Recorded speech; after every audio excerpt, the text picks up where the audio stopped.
Today I'll teach you guys how you guys can add fonts on your Google Docs. So it's pretty simple. Now normally Google Docs does provide you font. You guys can just like see over here, there are tons of fonts you can choose from. But let's say you want to add extra fonts.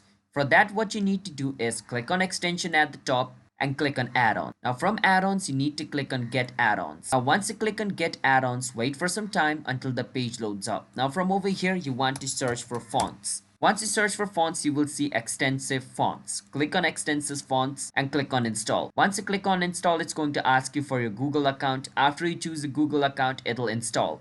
Now once its installation process is complete, it's pretty simple. What you need to do after it's installed is this.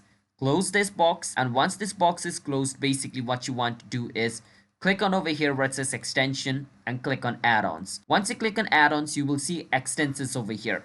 Click on extensions and then click on start.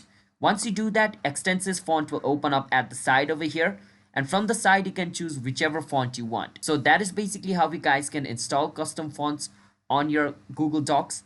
So if you guys found our video helpful, hit the subscribe to our channel How to Guide. I'll see you guys next time.